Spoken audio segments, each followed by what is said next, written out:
Din partea mea, Adi Râzgâiatul, dedic această melodie pentru toți care suferă cu inima și care are cataractă.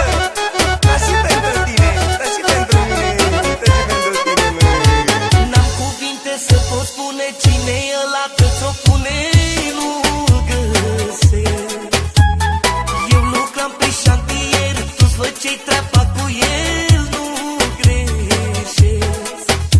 Aș vrea să mai stai, mai părăsit, ai fugit să te dai. Pentru tine, m-a botărit cu pastile. Lângă cine, lângă tine, lângă o târfă ca tine. Pentru tine, m-a botărit cu pastile. Lângă cine, lângă tine, lângă o târfă ca tine.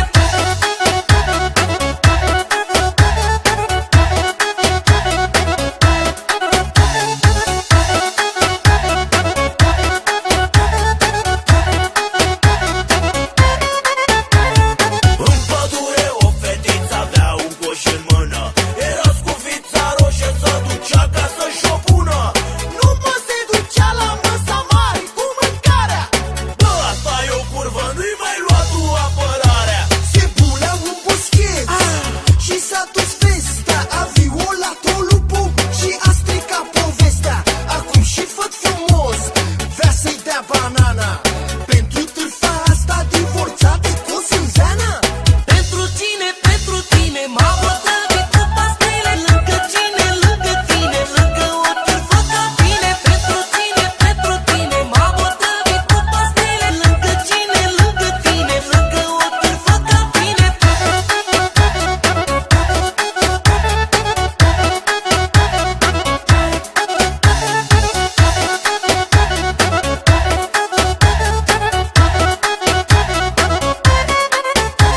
Sunt Popeye marinarul, băiatul cu spanacul. Dacă ori mă înșele, o badia dracu. O bat, o leg la pat, că sunt turbat. Curva asta m-a înșelat cu Nino de la Podindop. Cine e ăla de ți-o pune? Când sunt eu plecat, că-am găsit niște bebe cam ciudate pe pat. Miros de bărbat stilat care te-a dus cu vorba. Zi făcut cine ai fost, cu șante la Craiova.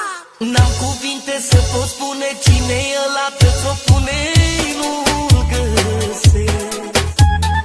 Eu lucram pe șantier, tu-ți făceai treaba cu el, nu greșesc. Aș vrea să mai